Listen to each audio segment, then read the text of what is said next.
Ocupen su lugar, hermanos.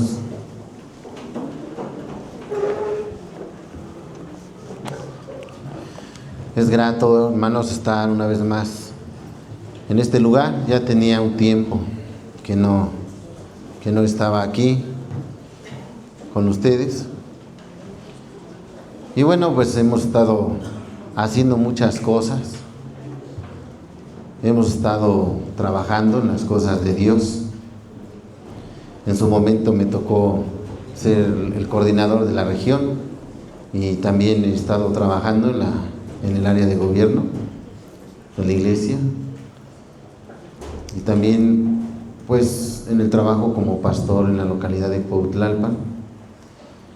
Y hemos andado por muchos lugares, por muchas localidades, exponiendo también la palabra de Dios y solucionando algunas situaciones que de repente se presentan dentro de la iglesia de Dios. Hoy quiero compartir con ustedes, hermanos, hablar de este tema que tiene que ver con la santidad, porque alcanzo a ver, hermanos, que muchos de nosotros, de los que estamos incluso aquí en esta congregación, ya somos de años en el conocimiento de la palabra de Dios. Ciertamente hay algunos jóvenes, pero en su mayoría los jóvenes también son nacidos en la iglesia de Dios. Y últimamente, hermanos, me he encontrado con situaciones diversas en diferentes regiones, que una de las grandes problemáticas que surgen al interior de las congregaciones no son de problemas o de situaciones que vienen de fuera, fíjese. Son problemas y situaciones que se generan al interior de las mismas congregaciones.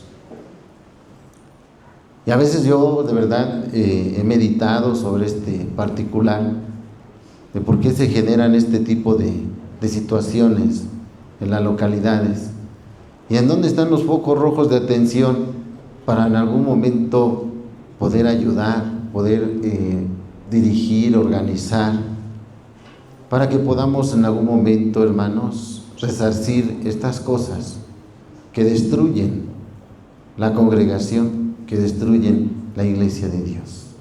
Hay un pasaje en la primera carta a los Corintios, capítulo 10, versículo 32, que si usted lo ve a la letra dice: sed sin ofensa a judíos, a gentiles, y dice también a la iglesia de Dios. Nosotros, por el conocimiento que tenemos ya a lo largo del tiempo que yo le he comentado, por ejemplo, yo en mi experiencia tengo 37 años en la iglesia de Dios. 37. Desde que yo llegué a la iglesia de Dios, se me hablaba de una conversión, se me hablaba de corregir actitudes que tenía cuando era yo del mundo, cuando vivía sin conocimiento de Dios, actitudes que ante los ojos de la iglesia estaban mal.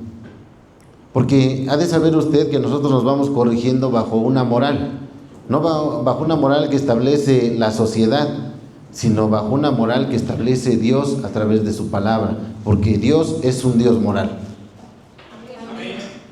Y nosotros como iglesia de Dios también somos, hermanos, de esa misma moral. Y esa es la forma en la cual nosotros nos conducimos delante de Dios.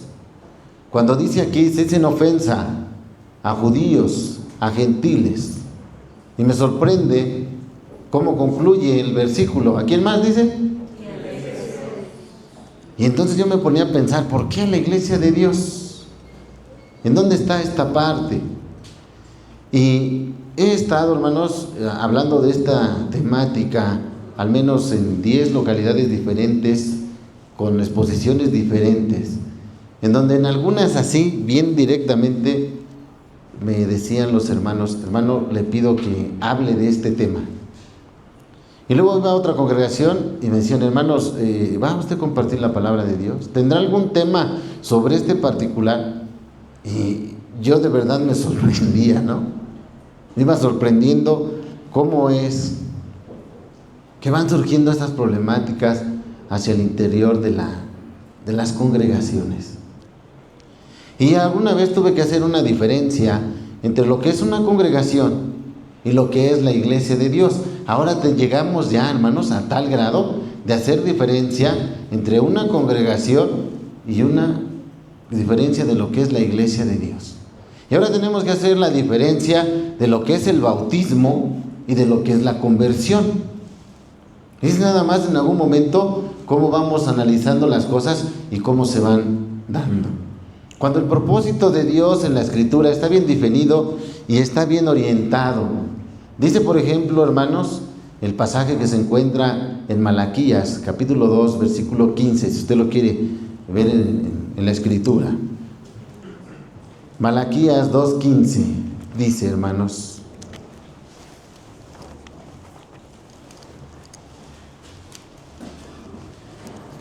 acerca del propósito de nuestro Dios. Y dice, pues, ¿qué? ¿No hizo Él uno solo, aunque tenía la abundancia del Espíritu? ¿Y por qué uno? Para que procurara, dice, una simiente de Dios. Guardaos pues en vuestros espíritus, y contra la mujer de vuestra mocedad no seas desleales. Guardaos en vuestros espíritus. En otra versión dice, en este pasaje, que nuestro Dios buscaba una descendencia santa, que viviera en santidad para Él. Es decir, que nuestro Dios, a través de los siglos, su propósito es tener un pueblo santo, un pueblo especial. Decía Él que era su especial tesoro. Y en el libro de Esther, capítulo 3, dice, hay un pueblo asentado sobre las naciones que es diferente a las naciones. Porque ese pueblo se distingue, hermanos, por su diferencia. Y la diferencia la marca la moral que Dios ha establecido, la santidad. ¿Qué es la santidad? ¿Cómo nosotros debemos conceptuarla? La santidad, hermanos, es la ausencia de pecado.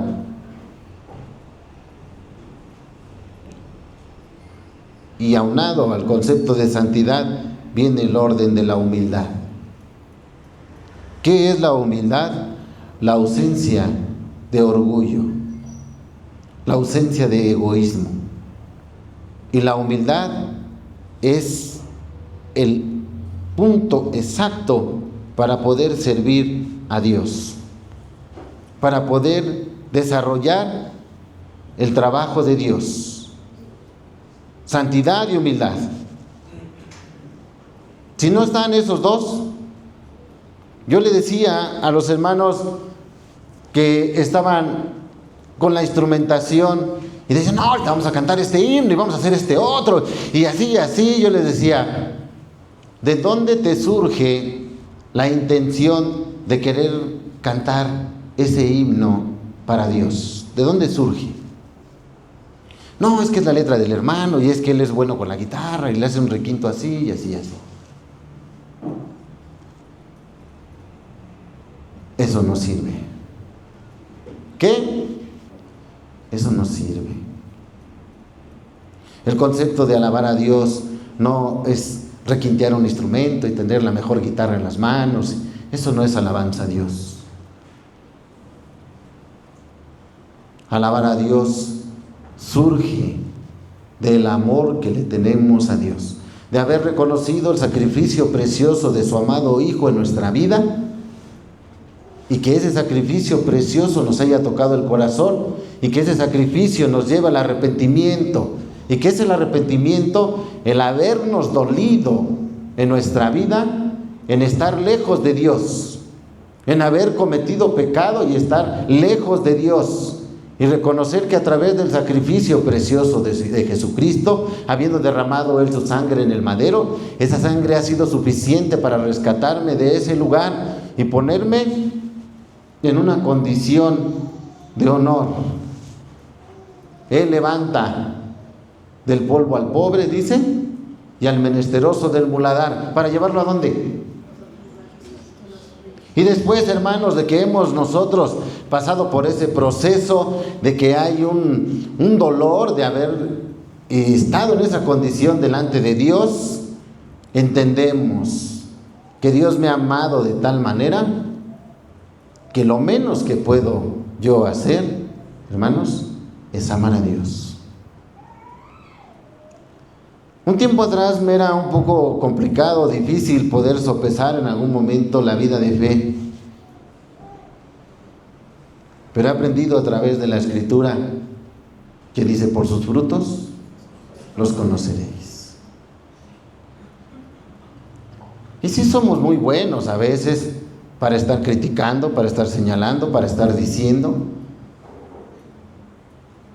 Pero cuando estamos hablando de las cosas de Dios, estamos hablando de lo que es realmente vivir en Dios, hermanos, nos damos cuenta que nos falta mucho para poder llegar a la altura que se requiere, incluso, hermanos, para podernos considerar miembros de la Iglesia de Dios. Actualmente miembros de una congregación cualquiera,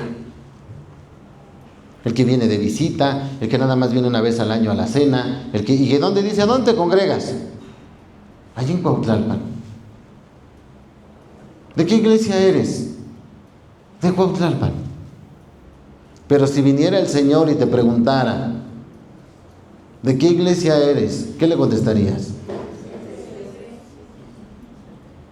Porque no todo el que me dice Señor, Señor, ni están todos los que son, ni son todos los que están.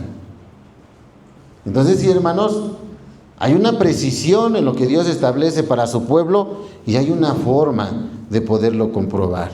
Dice la carta a los Hebreos capítulo 12, versículo 14: seguid la paz y la santidad para con todos, sin la cual nadie verá al Señor. Díganle esto a la fraternidad de los jóvenes, por favor. Díganle a los jóvenes que no haya egoísmos, que no haya envidias, que no haya conflictos, que las actividades que se realizan son precisamente para que tengan un estado óptimo espiritual, para que puedan tener las bases suficientes para crecer en su vida espiritual. Sigan la paz y la santidad. Que se lo digan por favor a las fraternidades femeniles. ¿Qué problemas con las hermanas en las congregaciones, con las fraternidades femeniles? Disculpen, hermanos. Que si no, que porque ya dijo que los chilaquiles y que yo no los quería tan picosos y que por unos chilaquiles somos capaces de perder, hermanos, la espiritualidad, la vida en Dios, tener choques y confrontaciones cuando el propósito de Dios es otro. Yo nunca veo ahí que diga en la Escritura: provóquense a jalarse los cabellos por los chilaquiles. Así nos dice la palabra de Dios. ¿Cómo dice que debemos provocarnos a qué?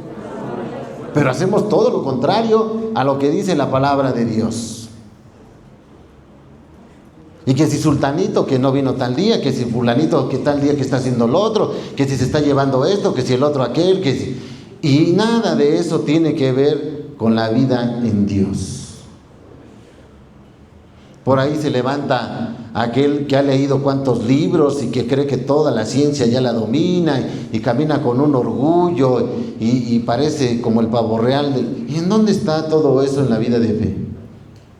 ¿En dónde está esa forma que hemos aprendido nosotros de nuestro Señor Jesucristo? Que dice la Escritura que nuestro Señor Jesucristo era un varón manso y ¿qué más? Y es el referente para todos nosotros para poder en algún momento llevar a cabo la obra de Dios con mansedumbre y con humildad.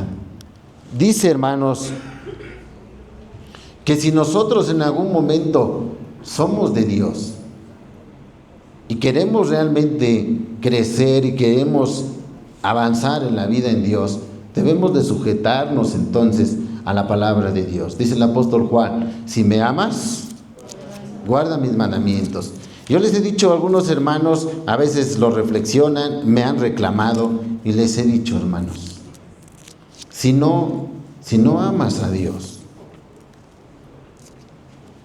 no diezmes, hermano. Si no vienes al culto, no diezmes. O sea, no le pagues a Dios con dinero tu falta de fe, tus acciones. No cooperes, no diezmes. De verdad, déjalo así. ¿Se han impactado? En mi congregación puedo darles testimonio de que en alguna ocasión así he predicado como lo estoy haciendo ahorita aquí, y he dicho, hermano, si no vienes al culto, si no vienes, hermano, a edificarte, a realmente a disfrutar la vida de fe, no diezmes. Eso a Dios no le sirve. Nada más lo único que estás haciendo es desprenderte de unos recursos que igual y te hacen falta para otra cosa, pero no desperdicies ni tu dinero ni tu tiempo. Porque Dios lo que quiere, dice el Salmo 51, es un corazón contrito y humillado. Que reconozca realmente, hermanos, esas ausencias. Que reconozca ese corazón que realmente necesita a Dios. Oye, el orgullo nos ha posesionado de tal manera que parece ser que no necesitamos de Dios. Qué bonitos cantos escriben los hermanos y la congregación no canta. Hasta hermanos del ministerio los veo que no cantan, hermanos. No sé si les pesan los labios, que no cantan. No quieren alabar a Dios, hermanos. No quieren glorificar a Dios. ¿A qué vienen entonces a la iglesia de Dios? ¿Por qué no cantan? Dice el hermano, vamos a orar. Y los hermanos están riendo, están platicando las anécdotas de la semana, del día, y no están en la oración. No es así la vida de fe, hermanos. Esa no es la autenticidad que nosotros debemos de manifestar delante de Dios. Y parece ser que entre más años van pasando entre nosotros en la iglesia de Dios, se nos va cansando las ganas de hacer las cosas. En una ocasión decía un hermano, vamos a evangelizar. Le digo, no, hermano, gracias. Gracias, hermano, de verdad. No me ayudes de esa manera. Porque un evangelista debe de tener, hermanos, una convicción bien clara de lo que va a exponer, ¿o no es así? No puede ser que un evangelista no venga el sábado al culto, pero sí quiera que lo inviten a que vaya a hacer evangelismo. ¿Es congruente? ¿Es congruente que un evangelista diezme? ¿No diezme, digo? ¿Es congruente? Un evangelista tiene que ser, ¿qué? Alguien que... Fíjese lo que está vendiendo, pues. Es un vendedor, sí. Si lo queremos ver así. ¿Pero qué vende? ¿El producto que vende es cualquier cosa? ¿Qué vende un evangelista? ¿Cómo en algún momento puede llevar ese producto si no cree que funciona ni en sí mismo? Imagínense, hermanos, qué situación y hasta dónde hemos accesado. Sin embargo, quiero que me acompañen a leer, hermanos, una porción que dice la carta a los Efesios, en el capítulo 3.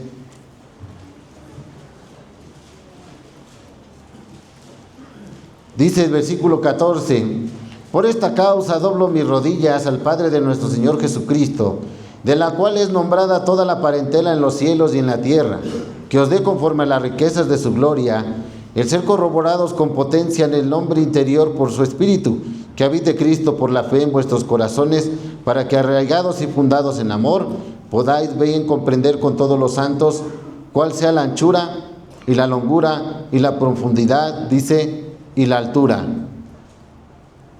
y conocer el amor de Cristo que excede a todo conocimiento, para que seáis llenos de toda la plenitud de Dios.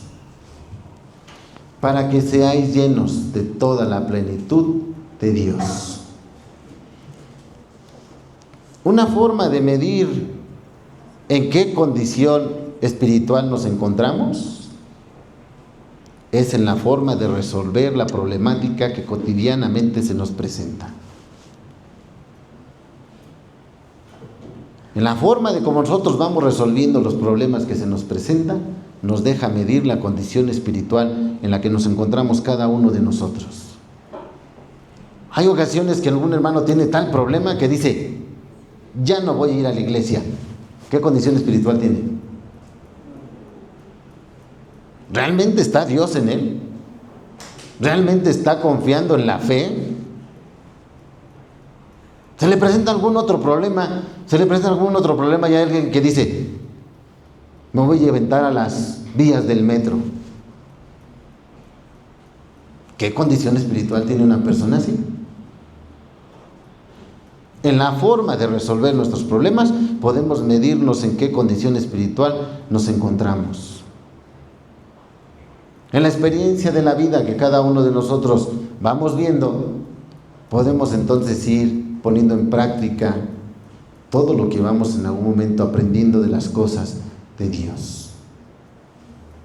Todos los sábados, vean cuántas horas, hermanos. Desde la madrugada nos vamos parando el sábado y nos vamos cuando ya prácticamente se va deteniendo toda la labor alrededor nuestro, porque a veces vamos llegando a la casa ya casi 11 de la noche, ¿cierto? Ya casi nos vamos a dormir. El propósito de Dios es que nosotros nos hagamos conscientes, hermanos, de lo que estamos haciendo.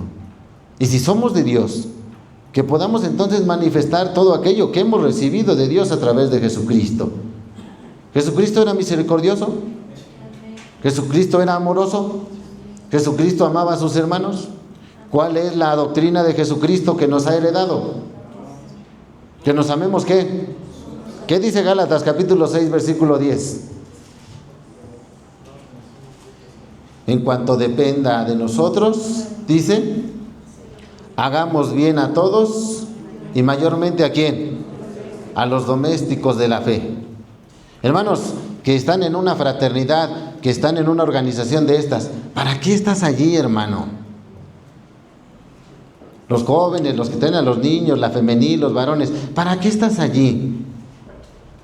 ¿Te has puesto a pensar realmente cuál es el propósito de que tú seas miembro de una directriz en alguna de las fraternidades que están ahí? ¿Para qué estás ahí?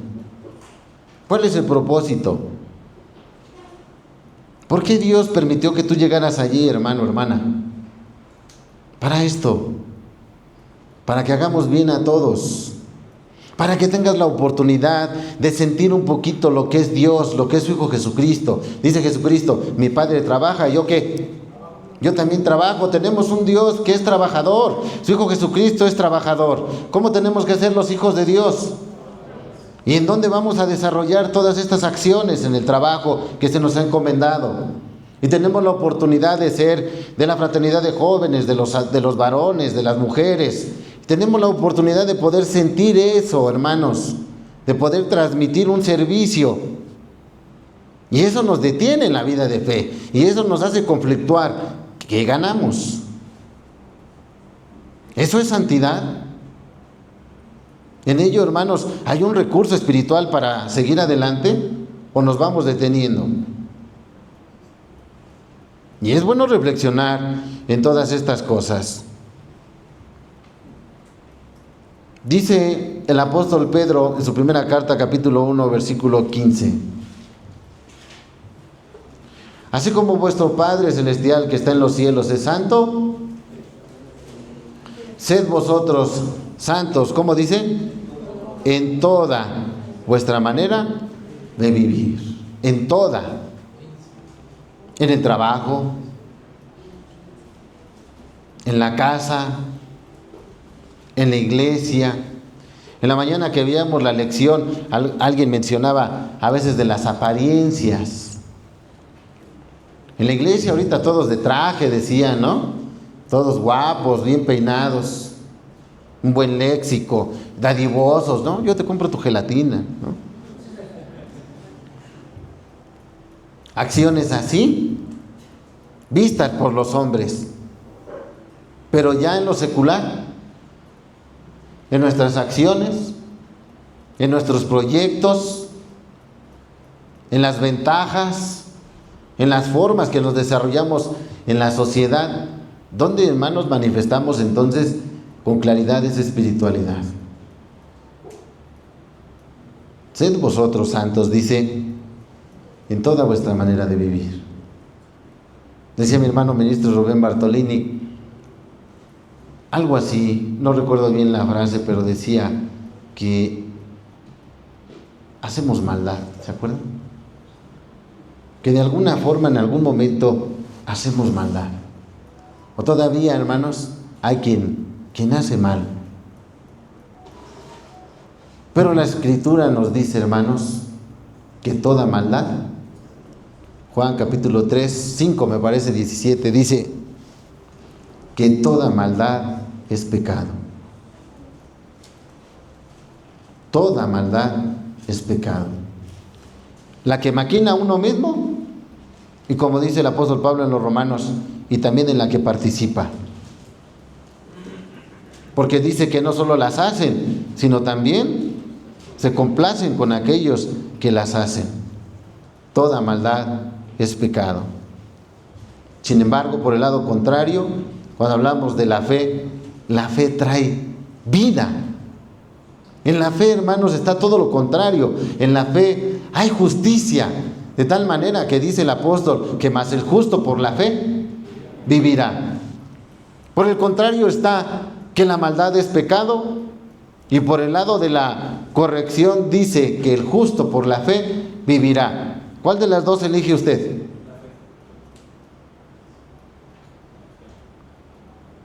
¿Qué es justicia? A veces creo yo llevar a cabo una obra de acuerdo a mi plan o a mi proyecto, y yo creo estar haciendo injusticia, pero quizás alguien que me ve piensa que aún actuando de esa manera estoy siendo injusto. Porque entre los ojos de unos y otros, cuando nos evaluamos, podemos ser injustos. Porque el humano así es. Sin embargo, cuando volteamos hacia Dios, en las decisiones que Dios dictamina, no pudiéramos decir que Dios es injusto. ¿O sí? Y si Dios nos ha querido perdonar nuestros pecados a nosotros, ¿por qué lo ha hecho? Piense, hermano, si Dios me ha querido perdonar a mí, a lo mejor mi hermano Gonzalo no quería perdonarme, porque ante los ojos del hermano Gonzalo, ¿qué? Eso es injusto.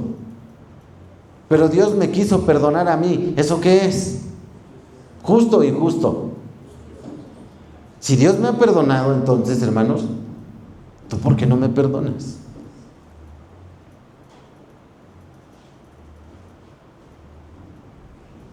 Pero les voy a decir algo, hablando del perdón.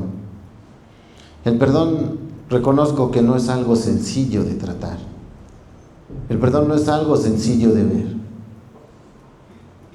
El perdón está en uno de los escalones más altos del nivel de la vida espiritual.